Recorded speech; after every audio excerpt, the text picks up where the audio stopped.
Good evening, friends and colleagues. I am overwhelmed by the presence of some of the people whom I have held in very high esteem. So if you find me struggling for words or a little nervous, it's only out of respect for such people who are here. I am indeed delighted and in fact honored that I've been invited to come and give a talk.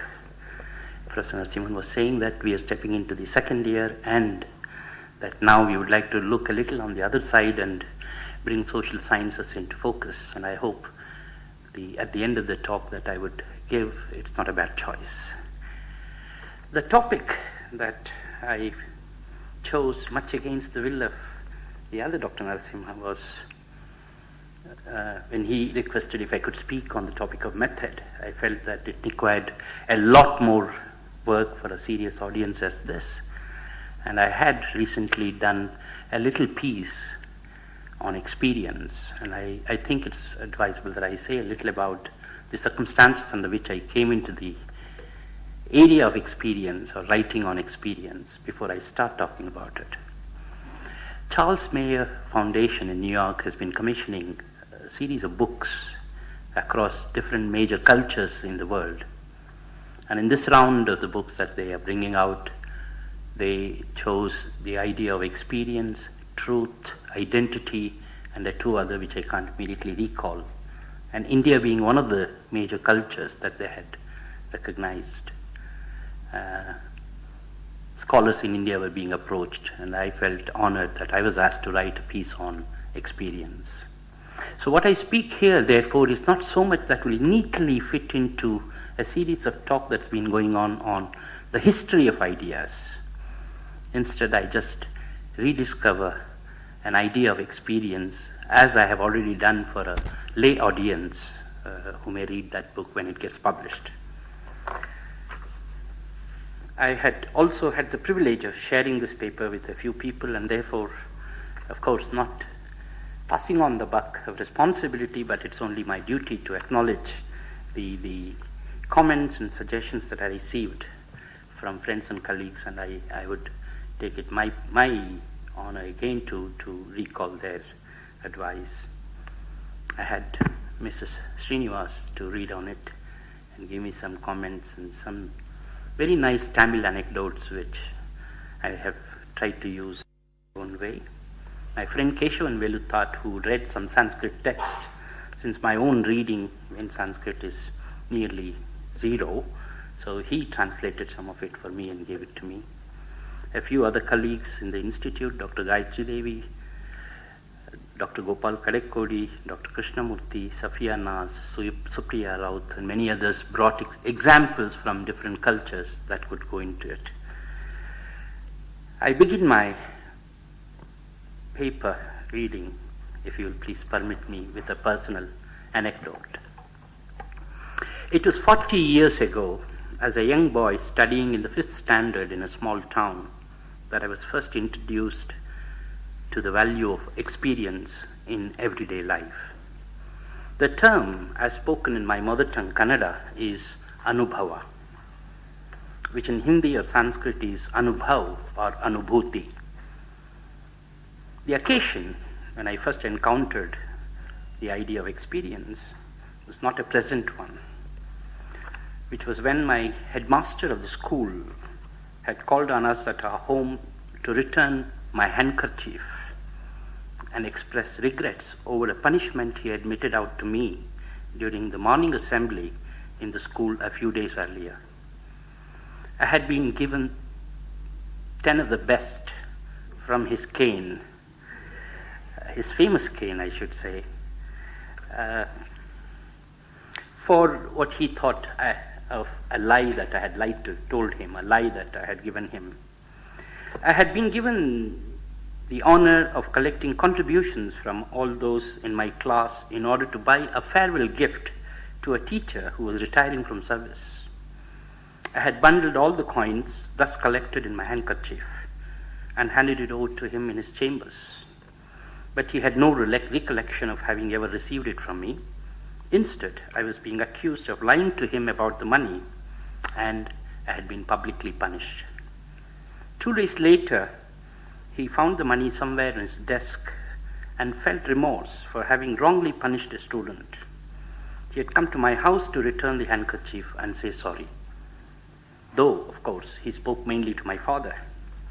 I was more than happy to have been cleared of what wrongly leveled against me, although it took several other adventures to my fellow students, my fellow classmates, to replace the title by then that they had conferred on me as a thief.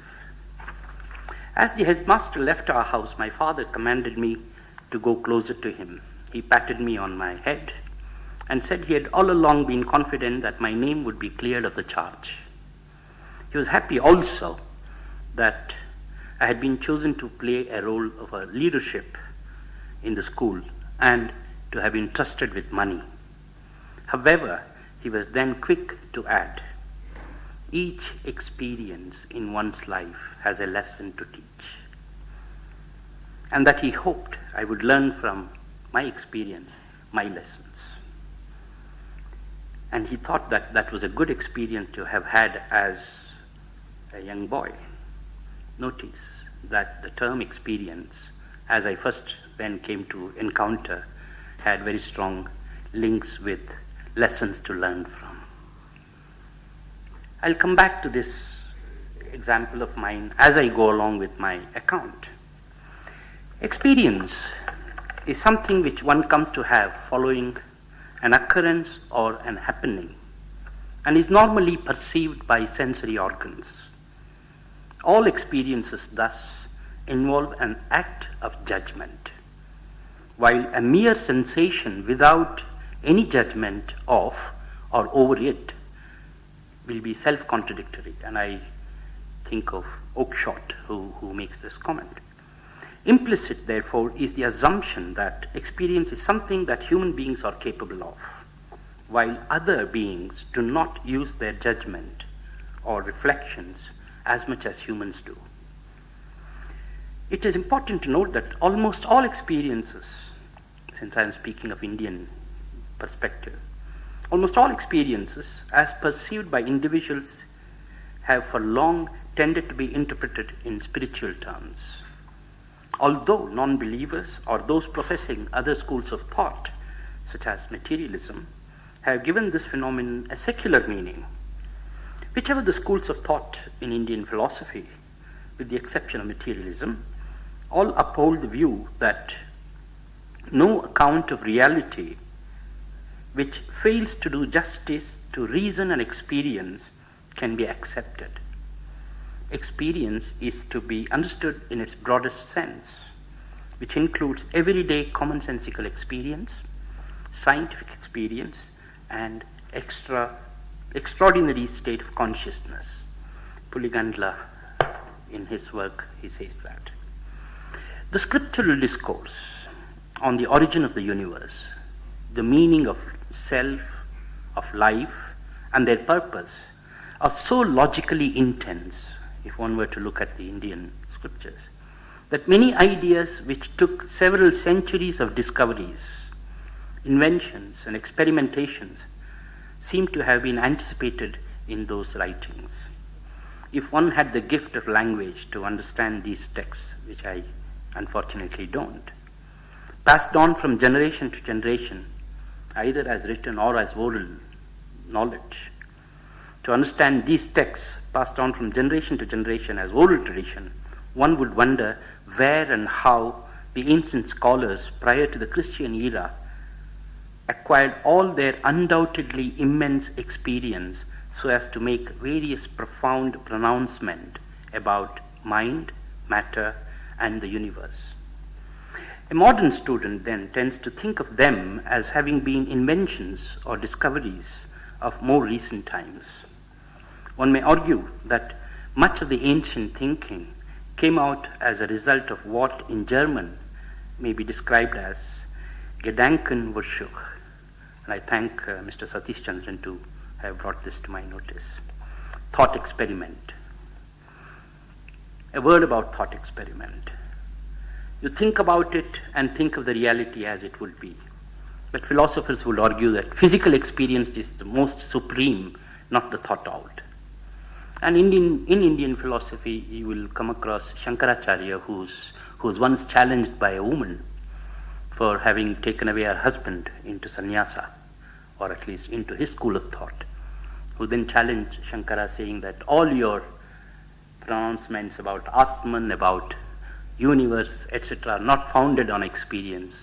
In fact, you don't even have the experience of what a marital life is like, for which Shankaracharya is supposed to have performed an equivalent of a physical experience by undertaking what is in Sanskrit known as parakaya pravesham.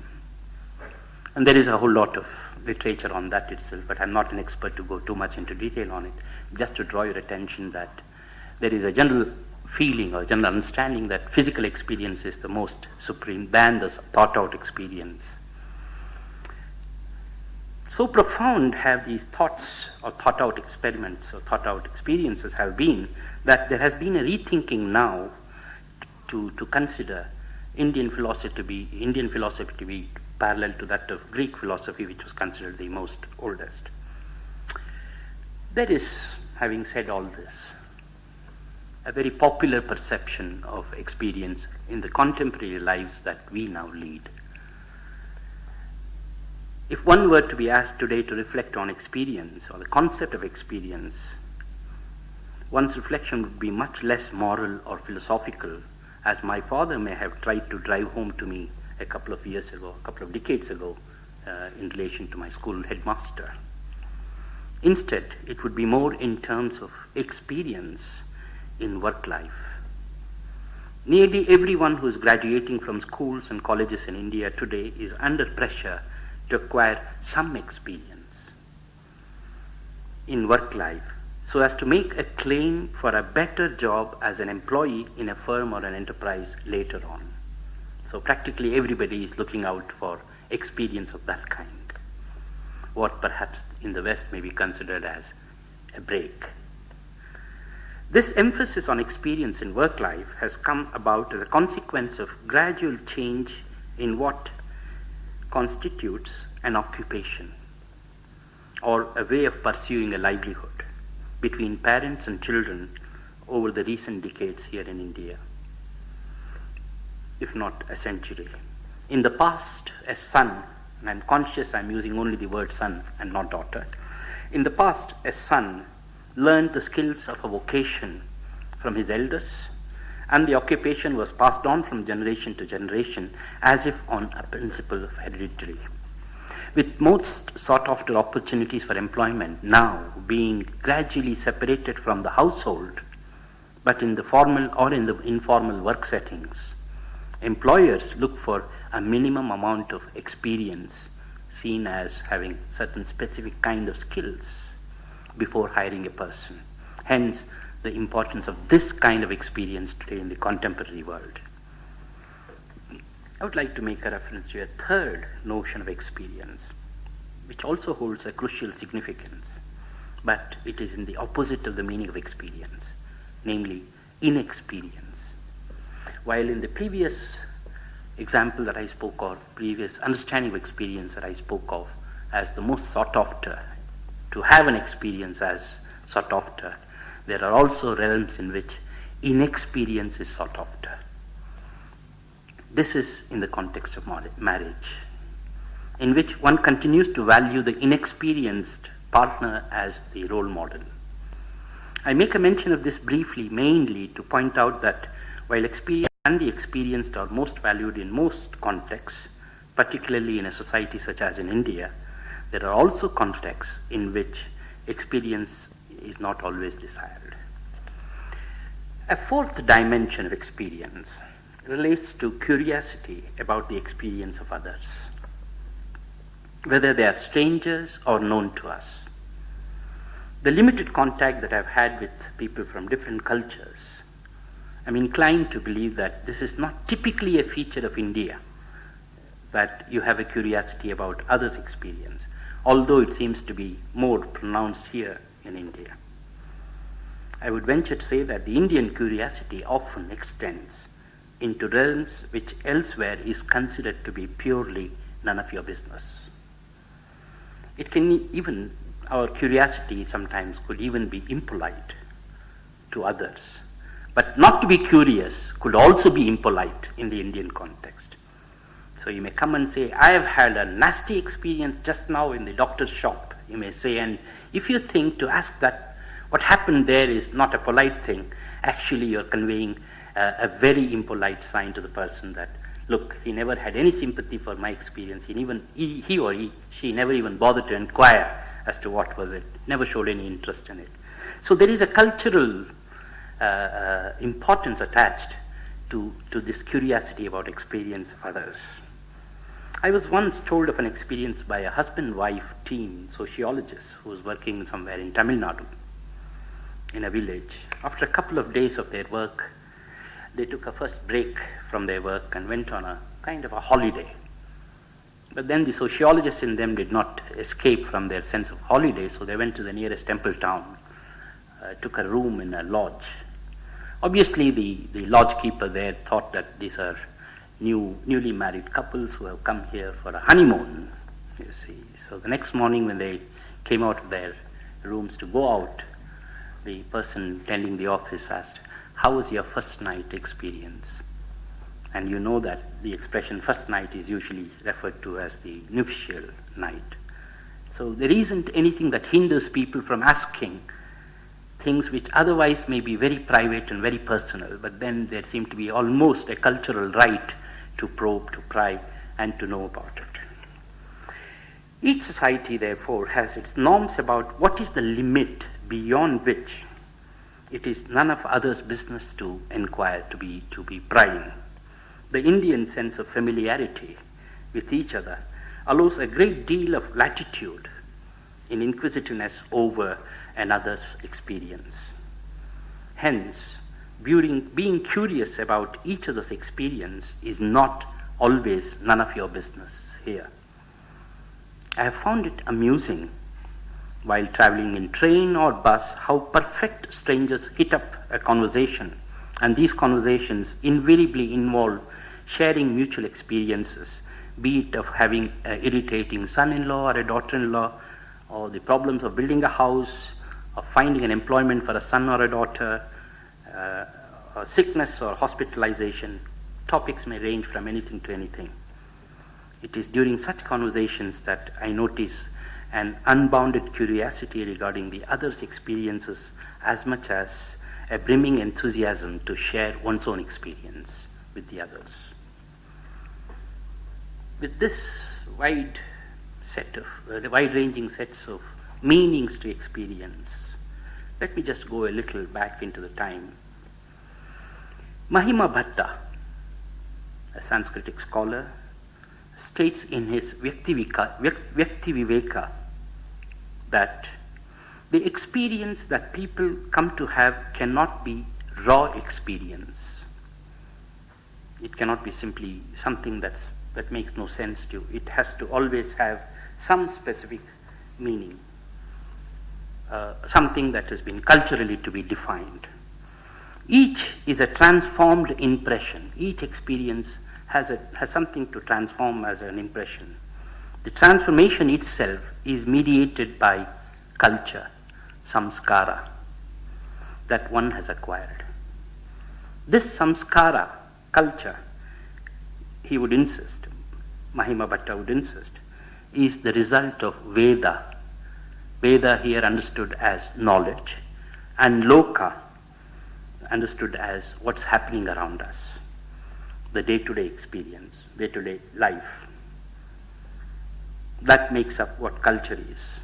Hence, there can be no isolated experience, but only the cumulative effect of what one and one's own predecessors have gone through, as seen in the world, and as recorded in the text or passed on as oral tradition. Even when we believe that something is our first-hand experience, one's own first-hand experience, its knowledge in us is mediated through an earlier notion about it. We already know that this is what it is about. A totally new experience, therefore, is denied in the absence of culture-determined sensors in us to recognize it. Let me just digress a bit here. I have seen many a times that when people speak of some experience, although they have never experienced it themselves, responding to such a situation as if it has been their own. Take the case of the passing away of a spouse or of a close relation. The person who has heard about this experience probably has never had a first-hand experience of anybody so dear or close to him having been taken away, having to die.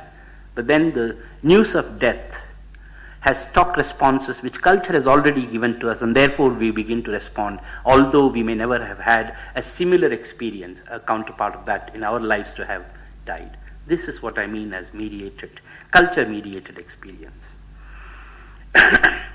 Going back to my school headmaster's example, I may have then, when I was told about lessons to be learned from that experience, I may have then thought of the lessons to be learnt as ones pertaining to trust, desired qualities of leadership, and temporary lapse of memory. I may have inferred from my father's statement of having to learn from that experience that at that time he had meant me to realize that all people should not always be trusted. Or he may have meant to remind me that people often forget even that which is most important to us. In this case, a good name and a reputation for integrity. Given the nature and extent of culture which I was then able to assimilate following Mahima Bhatta, either or both the earlier, that is one on trust or on integrity, may have been my perceptions of experience at that time. Had my father had known much more about the culture of bureaucracy, of accountancy, as I think he now knows, had he known it then, perhaps I would have also then thought that the lesson I learned from the experience is I should have demanded a receipt, an acknowledgement from the headmaster, which I did not, because I didn't know the system of accounting, that there is a system of seeking a receipt. But then, given the culture, then perhaps, even if I had known that, I perhaps would never have dared asking my headmaster, having given this dirty handkerchief and the money in it, tell him that please give me a receipt. I don't think I would have had the courage to stand up and ask him that. I don't think I would have done it now if he were to be alive. Experience is thus culturally mediated. In other words, it's a cultural construct. An opposite view of this could also be found in Sanskrit literature. Kavya Prakasha by Mammata holds a different position. Mammata would recognize objects as having their own agency, independent of my perception or our perception, an agency of itself, and thus admits the ability to observe things with reference to the object and not as perceived by the subject. According to this view, perhaps, the story of the Jain story of the 12 blind men or 6 blind men, as the case may be, probably has no sympathy to experience as we would otherwise understand it. Having stated that the culture specificity of perceiving experience is crucial, I must hasten to add that our perception of an experience or a memory of an experience is also subject to change over a period of time. In other words, each experience that one comes to have is contextually fine-tuned. The law of diminishing returns, or the opposite of it, has no space or has no relevance to the uniform understanding or uniform recollection of a memory of a experience. A human experience may leave an immediate impression. This impression may remain the same long after its occurrence, or it may change either in a positive or in a negative term, as horrible experience, bad experience, or wonderful experience, memorable experience. It may take any extreme. For a long time, for example, my own recollection of the instance narrated earlier about my headmaster was marked by bitterness towards the headmaster. I'm not sure if I had been angry at that time, but I was certainly bitter. For in the culture in which I grew up, and like many other children of my age then, and I think even now of that age, one could never be angry towards that teacher. As I grew up, however, the experience became an interesting anecdote, as has been now with you here. And of course, a subtle means by which I can talk about my integrity, about my honesty, and so on.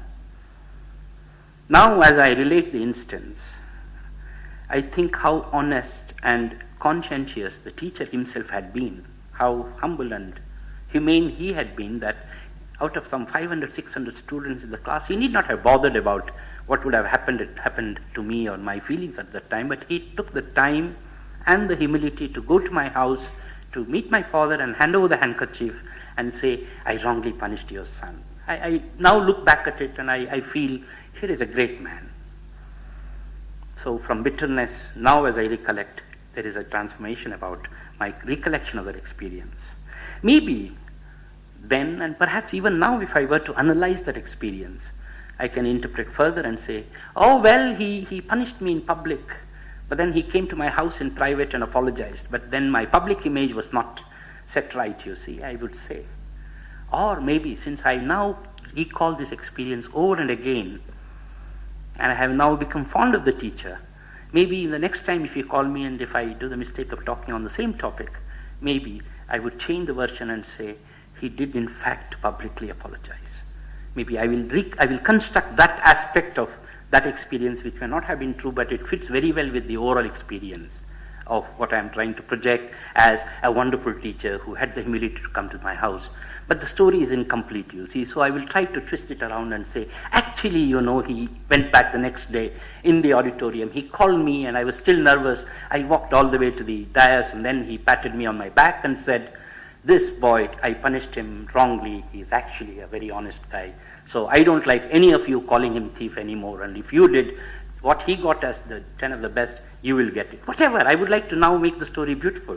So the point I'm making is that the experience at a given point of time keeps constantly getting fine-tuned.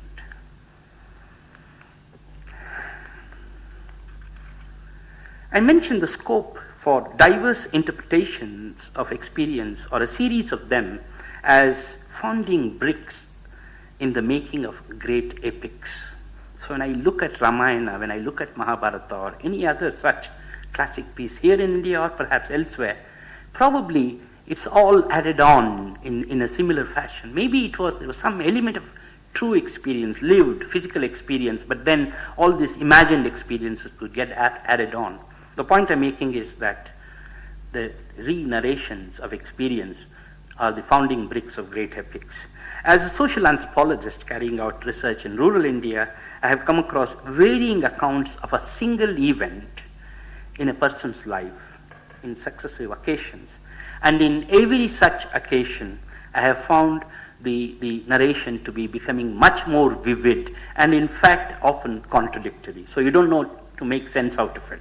So the last time I visited, the bitter fight, the bitter experience that two leaders had in their feud over something, the two leaders, was described in one way. Now it is said, after all, we are all brothers, sir, so this is how we maintain our society. And I come back scratching my head, what to make out of this, you see. So experience and the narrations of it keeps changing over a period of time. A cynic may sum up all this by saying that experiences tend to get exaggerated as the fisherman's arms. But I am struck by the ability of the narrators to add newer interpretations to past experiences. Although mediated by culture, the perception of experience is possible only if individuals have certain fundamental features in them. Indian philosophy refers to them as pancha-indriyas, or panchendriyas, the sensory organs. One of the well-known commentators on Indian philosophy, Dr. Radhakrishnan, links the nature of the relationship between the sensory organs on the one hand and to the 5 basic elements, the principal elements, panchabhutas, as explained in the Upanishads, and I just quote him.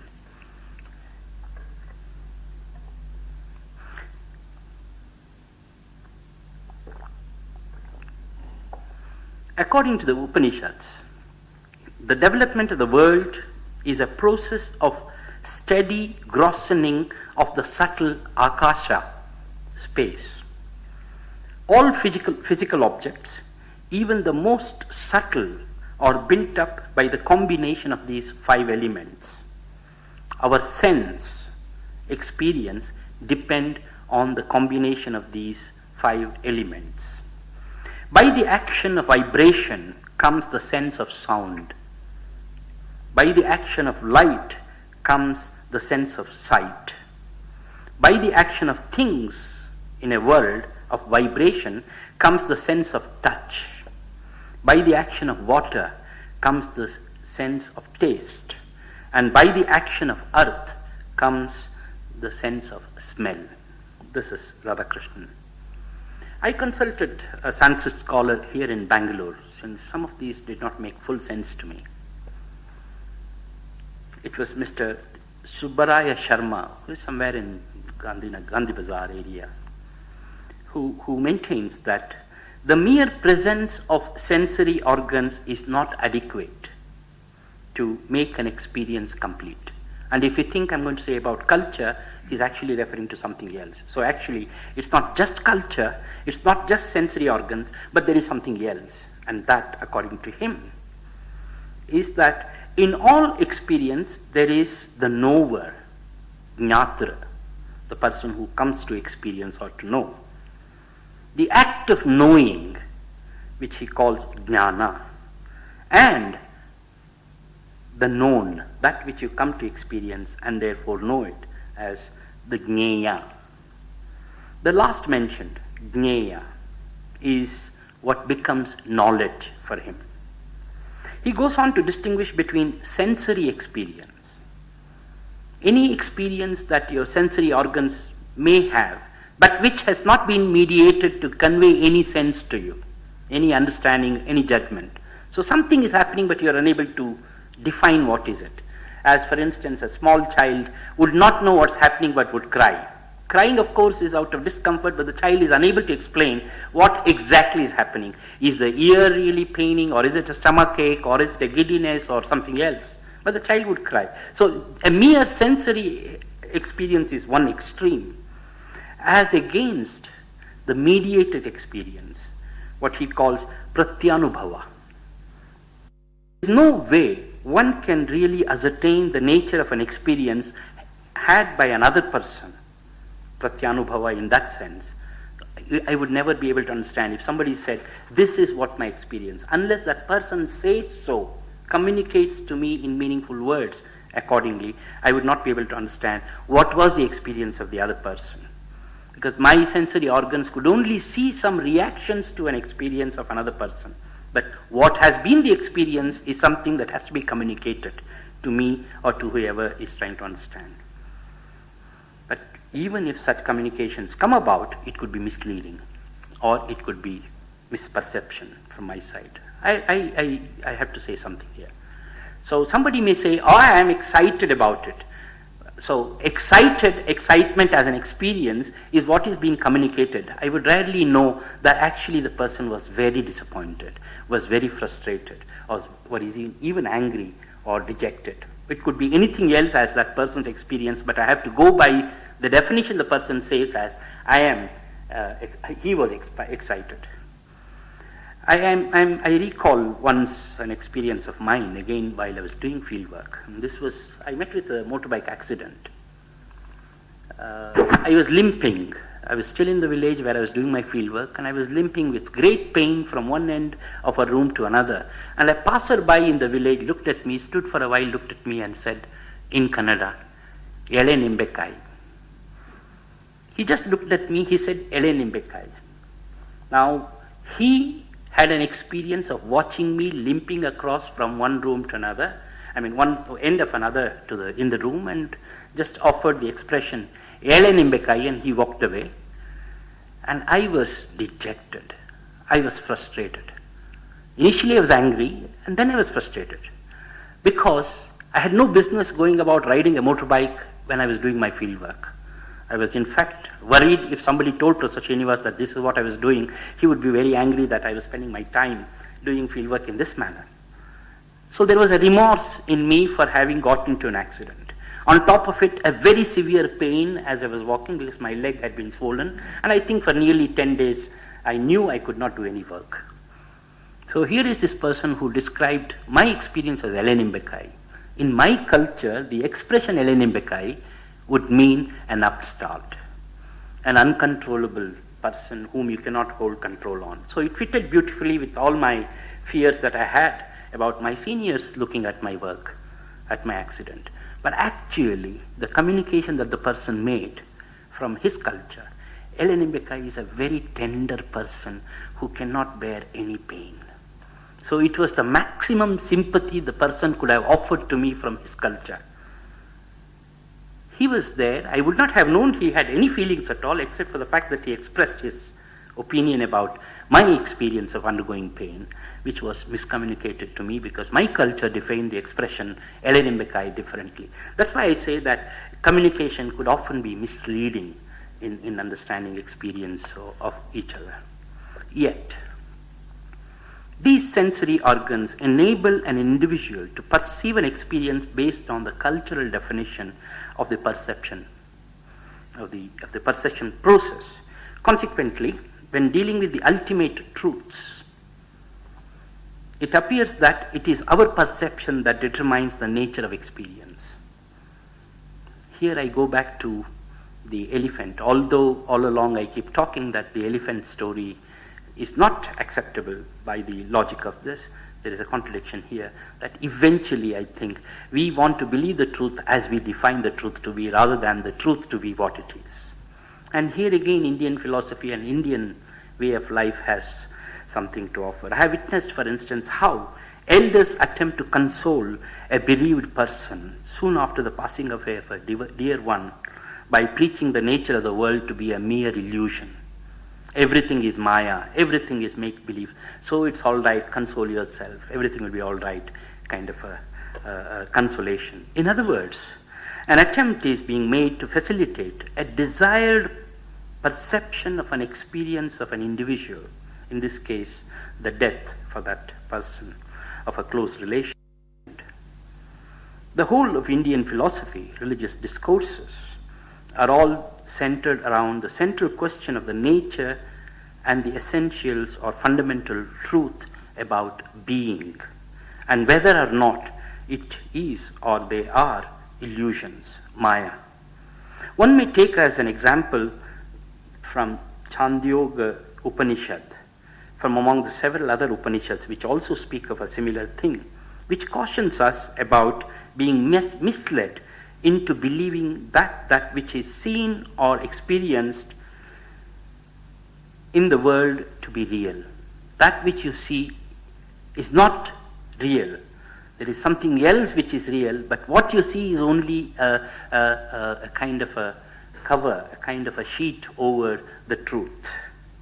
It tells us, the Upanishad tells us, that there is a covering of untruth, hiding us the ultimate truth, even as the surface of the earth, for instance, hides the golden treasures hidden underneath. One area of ideas on experience that is much debated by rationalists and those who believe in it pertains to, or debated by rationalists and those who believe in it, pertains to the extrasensory experience, what is known as the ESP. In fact, this particular part I had to add after the editors took a look at it, so I won't claim I really have full authority to say anything about it, not that I have on the other things. The ESP may include experiences of telepathy, mind reading, clairvoyance, etc. Rationalists reject these experiences as being superstitious or those that are not founded by known physical verifiable laws. There is one thing that is characteristic about ESP kind of phenomena in our culture. That is the tendency for a majority to believe in it, even as one's own experience, even though it has not been theirs, but they have heard somebody say so, and therefore it becomes their own experience. Irrespective of the culture in which one lives, each would have had an occasion of his or her life in her life to have heard of this kind of a ESP. So-and-so had that, or so-and-so had this as an experience. I am familiar with a variety of ESP experience, not to be strictly defined as ESP in that sense, but a variety of it. We know, for instance, most of them come from a hint in a dream, and this is usually to be found in respect of the origin of a temple, the myth pertaining to the origin of a temple, for instance, the temples on legends, particularly with idols said to have been hidden underneath the soil in a specific locale. Usually in such a legend, a person is said to have dreamt of a god informing of an idol buried underneath in a ruinous spot of land and seeking an act of excavation or rehabilitation. Rationalists would argue, and rightly so, that this is a mere coincidence or an afterthought reconstruction of a story and so on. An average Indian, I would argue, however, tends to have faith in such legends and ESP experiences of others. In due course, such experience may be expressed as one's own first-hand experience. So, as I grew up, I have had several such. I speak of what had happened to my grandfather as though I had been physically witnessed this, so I know that it is true. So I could relate many things which my grandfather or my grandmother or my father or my friends may have said as theirs. I'm fond of this one. Each time I visited my grandparents, involving then about 2 days of journey, I'm talking of nearly 25 years ago, journey by road, one of them, my grandfather or mother, would exclaim that it was only the previous night they had some hint which said that, which announced in fact which I was going to come. And if out of curiosity I asked, how did you know? They would say, the crow was crowing or the rice got burnt. One of the two, any one of them. And the rice got burnt one always made me think, what is the connection of my coming and the food getting burnt? The shaking of a left eyebrow, for instance, is associated with arrival of a bad news if it was a girl. The shaking of right eyes is bad for a girl, left eye bad for a boy, and so on. I have once, unfortunately, witnessed a woman beating up her child the whole day, and believe me, whole day, beating up her child merely because that child had gotten up on the left side of the bed that morning. Each time she began her innings, after a break of a coffee break or a tea break, as the case may be, each time she began beating up, she would say, Munday was Yanagalaidiya Tinnu Ninu. So you got up from the left side, so you better get this. And she went on beating up. At the end of the day, I took stock of what was happening, and I realized that that girl had done nothing on that day except getting beaten up. She hadn't spoiled the milk, she hadn't left the animals astray or anything. I'm not talking these are ESPs, but associations of one kind of an experience at one point of time, and therefore now trying to prevent it or predict what is likely to happen just because something else has happened now. Let me now move on to another level of looking at experience. And you said 6, I have 10 minutes, and I'll run through now. There is a rich literary tradition in India, and it's true practically in all cultures, but I'm speaking of how it is done here in India, and that is in terms of legends, in terms of tales, fables, and proverbs. And I emphasize on proverbs because, and I think proverbs are actually, sometimes one wonders whether they are based truly on the physical experience, but then they convey so much of an experience in it. And many proverbs, in fact, are guidelines for what should be our actions so that what should be our experience in future, or what kind of experience should be avoided, should be eliminated. Proverbs that way really is a collective expression of past experiences desired or past experiences to be avoided. I think just as there are proverbs, there are also proverbs which speak of their validity. So many cultures have it here in Kannada, and I'm sure it's there in different languages, that it is said that even the Vedas could become a lie, but not the proverbs. And you have similar proverbs even in Scottish and Irish cultures, just as it may be elsewhere too. The medieval saints too came up with their own verses or poems as part of the Bhakti tradition. because not all the scriptures were available to the subaltern, you see. So there was another set of literary tradition which was amenable to both elite and subaltern alike. And here were the Bhakti saints. And many of their sayings too conveyed solid experiences, whether lived or imagined. And some of them indeed are so true that without really experiencing a certain thing, by listening to or reading such verses, you would know what is the experience. One such comes from Sarvajna. It is a sweet porridge when borrowing, but it is a kick in the spine when the moneylender comes to collect his dues. So you don't have to have borrowed this, nor should you have had a kick in the spine, but I think everyone knows exactly what that experience is. But the point to be mentioned here is that these proverbs or these sayings are indeed guidelines for future course of action. In Kannada there is Mankutimana Kagga by the very famous D.V. Gundappa, who I think has given one of the most classic pieces on what should be the experience of people as desired, or what should be avoided. For want of time, I was thinking I may not, but I'll now run through. Societies have a very peculiar feature in them, and I think India is no exception to it. Every society would like to monitor, regulate the kind of experiences that people will have. And this is one of the ways of interpreting it, by prescribing what are said as norms, by prescribing taboos, and so on. One of the ways by which experiences were sought to be regulated in the Indian culture, although I would, as a sociologist with subaltern linking, I would say that it was not true of all, but at least a text view of way of life always prescribed certain ashramas for every individual. So from brahmacharya to sannyasa, in between samsara and vanaprastha, there were predetermined expectations as to what should be the lived experience in that, and if you violated or departed from it, what should be the atonements for it. So you had a very detailed, in fact brahmacharya is the one which has had a very strong set of atonements other than the do's. Apart from such ashramas, there were also sayings or expected ways of behavior, that thou shalt not seek certain truths, for instance.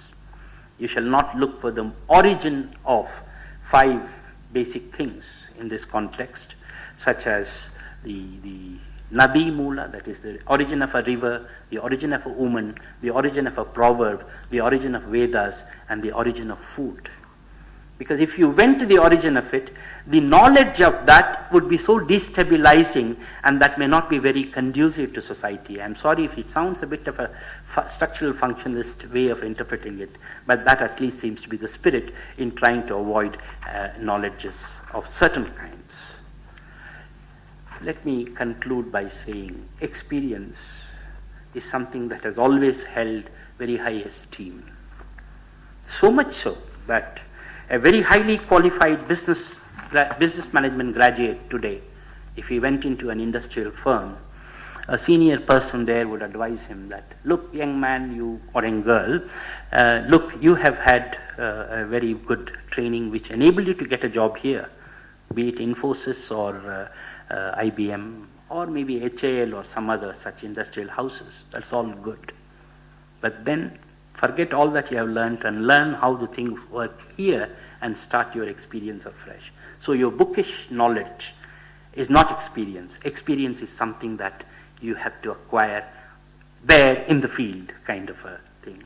And that takes me to talk about how experience therefore is levered. There are beautiful Urdu saying that पुराने लोगों का sir पक गया है वो धूप से नहीं, लेकिन for having fed children, by having done this, there is a beautiful saying in Urdu of that kind. I end my talk by referring to the respect for 3 heads as a symbol of respect for experience. In the villages in Orissa, I am told, whenever there is a serious dispute between people or villagers, or when they need advice, they look for a person with 3 heads for advice. The person with 3 heads is so old with experience in life that he or she cannot any longer stand the weight of it and therefore sinks, and the 2 kneecaps are the 2 heads and the third is the real head. I enjoyed talking. I hope you did too. Thank you very much.